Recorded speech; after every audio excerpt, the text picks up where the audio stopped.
WhatsApp guys, आज हम देखने वाले second India China war will happen in 2025 से 30 के बीच में। ओ भैया, यूके की रिसर्च कह रही है ये।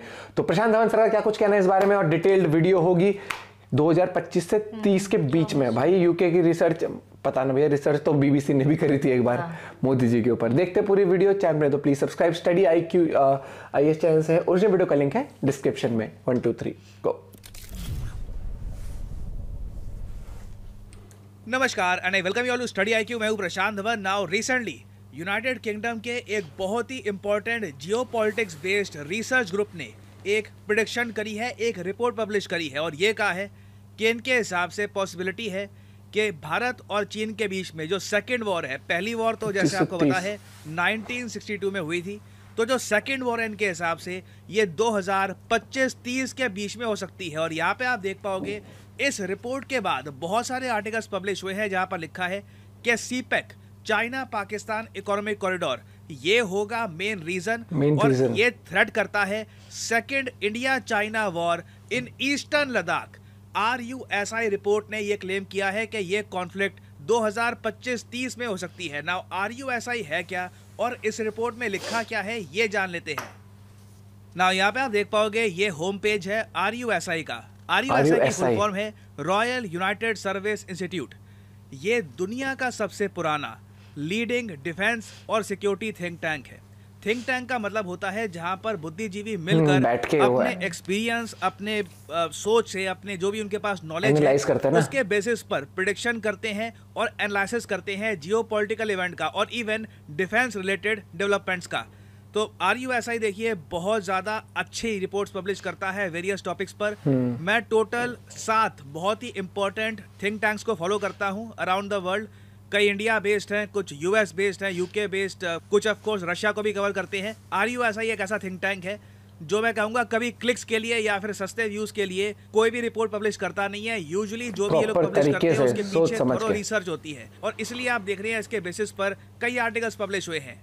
नाउ अब हम देखते हैं कि इन्होंने अपनी रिपोर्ट में लिखा क्या है और क्या क्या सोर्सेज दिए हैं अपनी इस प्रेडिक्शन के। यहाँ पर आप देख पाएंगे ये लिखा है कि दुनिया भर में कई वॉर्स है, वहाँ पे लोगों का अटेंशन अभी है कि जैसे यूक्रेन रशिया के बीच में क्या होगा, ताइवान क्या सर्वाइव कर पाएगा या नहीं कर पाएगा।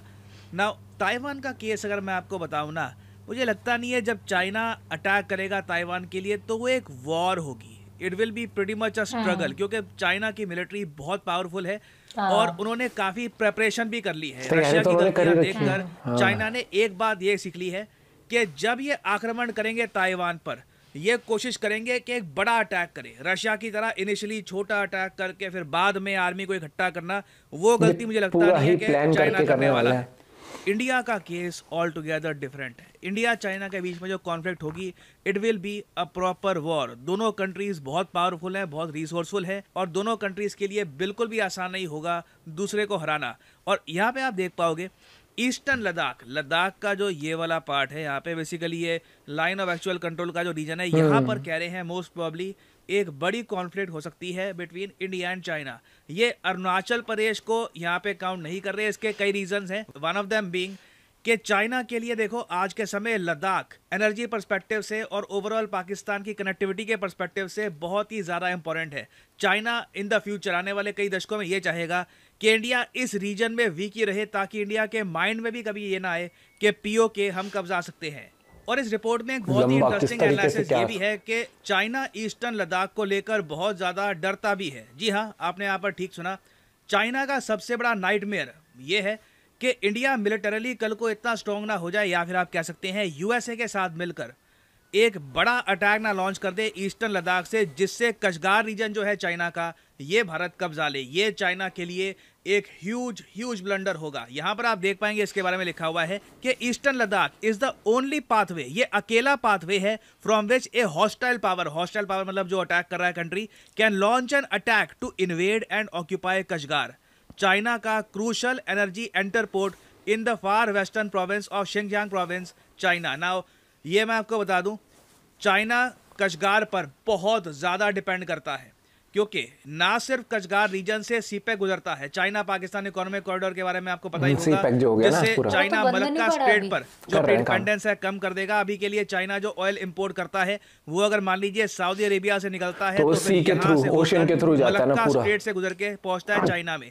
चाइना ने इसका एक शॉर्ट रूट ये निकाला कि पाकिस्तान में बहुत सारी रेल रोड्स हम करेंगे कंस्ट्रक्ट, फिर पाकिस्तान ऑक्यूपाइड कश्मीर से ये प्रोजेक्ट निकालकर ये सारी एनर्जी ये स्टोर करेंगे कचगार में, और कचगार से ये एनर्जी जाएगी चाइना के बड़े शहरों में जैसे कि बीजिंग, शंघाई। ना यूजुअली हम इंडियन पर्सपेक्टिव से ना सिर्फ सीपेक को जोड़ के देखते हैं कचगार से, मगर कचगार में ना चाइना अपनी एनर्जी स्टोर करता है जो ये परचेज करते हैं किर्गिस्तान से, तजिकिस्तान से, तुर्कमेनिस्तान से, जो ये नेचुरल गैस परचेज करते हैं उसके लिए भी कचगार बहुत इंपॉर्टेंट है। बेसिकली चाइना को अगर निहत्था करना है, चाइना की एनर्जी सप्लाई बिल्कुल आपको काट देनी है, कचगार कब्जा लीजिए, चाइना यहाँ पर बहुत ज्यादा बेबस हो जाएगा, लंबी वॉर चाइना नहीं लड़ पाएगा। ये बात यहाँ पर लिखी है कि चाइना के माइंड में भी कॉन्स्टेंटली ये है कि ईस्टर्न लद्दाख में हमेशा इनको अपनी मिलिट्री पावर बना के रखनी है, क्योंकि ये अगर यहाँ पे कमजोर हो गए तो कचगार हाथ से निकल जाएगा।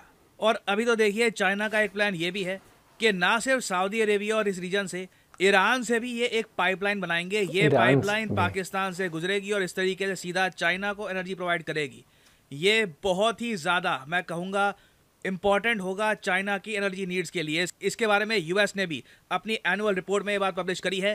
Through projects associated with pipelines and port constructions in Pakistan, it मतलब China seeks to become less reliant on transporting energy resources through strategic choke points such as Strait of Malacca. और ये सब करने में चाइना को मुश्किल से 10 साल लगेंगे।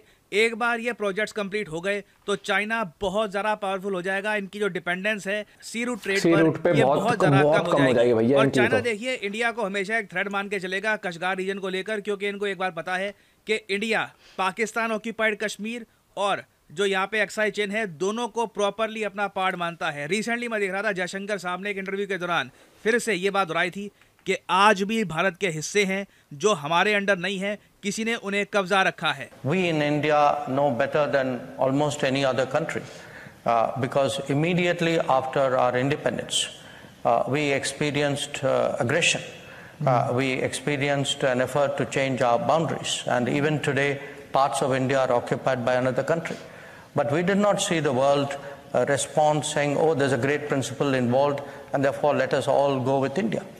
So yes, today we are being told that there are principles involved. I wish I had seen that principle in play for the last 80 years. तब क्यों नहीं बोले? कम शब्दों में इस रिपोर्ट में बहुत ज़रा अच्छे से जो मेन पॉइंट्स है कॉन्फ्लिक्ट के ये हाईलाइट किए गए हैं। और देखो ऐसा नहीं है कि चाइना इसलिए इंडिया को अटैक कर सकता है क्योंकि वो हमें पसंद नहीं करते, हमारी शक्लें पसंद नहीं है उनको, या फिर कोई और इशू है। It is all about insecurity और चाइना की एनर्जी नीड्स। नाउ हमें क्या करना चाहिए, हम क्या कर सकते हैं? हमारे पास दो ऑप्शंस हैं यहाँ पर।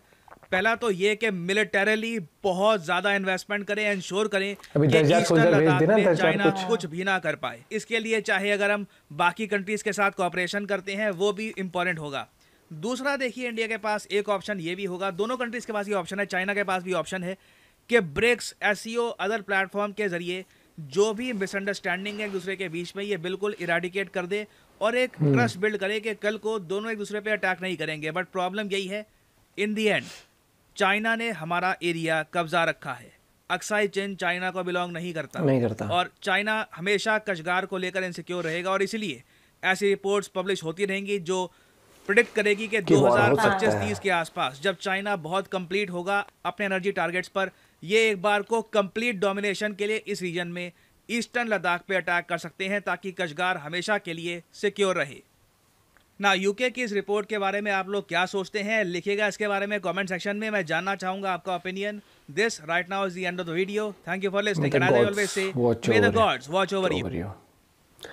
चाइना का तो एक चीज आपने देखी है कि वो छोटी मोटी हरकतें तो करता ही रहता है। वो कई बार हमने बॉर्डर पे देखा हुआ है कि घुसपैठ या फिर क्या है वो, जैसे इंडियन और चाइनीज फौजों के बीच में झड़प भी हो जाती है, हर एक चीज होती है। लेकिन देखो चाइना का एक चीज आप मानोगे कि चाइना कितना भी अपने आप को मिलिट्रीली स्ट्रांग दिखा ले, लेकिन हमने वीडियोस भी देखी जिसमें कि थोड़ा बहुत वो खोखलापन है उनके अंदर। और दूसरी बात यहाँ पर ये आ जाती है कि जो जैसे अक्साई चीन है जो इंडिया का हिस्सा है वो कब जाके बैठा हुआ है, या फिर जैसे उसको सी पैक इसलिए बनाना पड़ रहा है क्योंकि नहीं तो उसको फिलिपींस के थ्रू इंडियन ओशियन में से जाना पड़ता है, तो कभी कोई वॉर सिचुएशन कुछ भी होगी तो इंडियन वॉरशिप्स वहां पर तैनात रहेंगी, उसका उस तरीके से रिसोर्सेज कट हो सकते हैं। और स्मूथ अपने आपको मतलब कोई भी रिसोर्स पहुंचाने के लिए स्मूथली ट्रैवल रूट अपने कंट्रोल में लाने के लिए, शिपमेंट कंट्रोल में लाने के लिए और बढ़िया तरीके से वो इसलिए सी पैक को देंगे। लेकिन वो सी पैक को पीओके के थ्रू लेके भी जा रहे हैं कि ये बहुत बड़ा मुद्दा है जिसके ऊपर बातचीत चलेगी लंबी। और मुझे लगता है कि देखो पीओके के उस पे तो उसका ये सब करना वेस्ट है, क्योंकि पीओके तो जहाँ है जिन्होंने इलीगली ऑक्यूपाई किया है उन्हीं के पास ही रहना। मुझे ये समझ नहीं आता कि देखो हाँ समझना क्या है, क्योंकि पाकिस्तान तो भैया बिका हुआ है उस तरफ, क्योंकि वो उसको सपोर्ट आता है, फाइनेंशियल सपोर्ट आता है, तो वो उस चीज के अंदर हम ये नहीं कह सकते कि पाकिस्तान ने क्यों नहीं सोचा कि ये एंड ऑफ द उनकी इकोनॉमी को कुछ करेगा। और उनकी इकोनॉमी तो बची नहीं है, ठीक है। दूसरी जो चीज चाइना ने भी पढ़ाया होगा ना कि तुम और स्ट्रांग हो जाओगे, हम और इजीली तुम्हारे तक पहुंच पाएंगे, और इंडिया के अगेंस्ट तो तुम्हें स्ट्रांग होना ही है, हम तो है ही। इस तरीके से एक पट्टी पढ़ाने वाली बात हो जाती है। लेकिन नियर फ्यूचर का कुछ प्रिडिक्ट नहीं कर सकते, क्या पता इंडिया और चाइना की दोस्ती अच्छी हो जाए, क्या पता जो चीजें हैं। लेकिन वो वाली बात वही बहुत सही इंटरव्यू में जो भी हमने सुना कि कुछ पार्ट्स हैं जो दूसरी कंट्री कब्जा कर बैठी हैं, देखते हैं उसके ऊपर क्या एक्शन आता है आगे जाके। लेकिन वीडियो काफी इंटरेस्टिंग थी जो बताया सर ने कि जो सर्वे करती है, जो रिपोर्ट पब्लिश करती है, वो उनमें से कि मतलब सिर्फ व्यूज के लिए नहीं, कुछ भी और क्लिकबेट काइंड ऑफ टॉपिक डाल दिया कि भैया हमारे पे वो ट्रैफिक आ रहा है लोगों का, नहीं, वो रिसर्च करके और जिस तरीके से दिखाया वो हाँ पॉइंट तो है। और देखते आगे क्या होता है। बाकी इंडिया भी अब भैया पुराना भारत नहीं है, ये उभरता हुआ भारत और आज का भारत है जो कि मिलिट्रीली कह लो, फाइनेंशियली कह लो, बहुत सक्षम है। और देखते आगे क्या होता है। मिलते हैं आपसे वीडियो के साथ, बाय बाय, टेक केयर।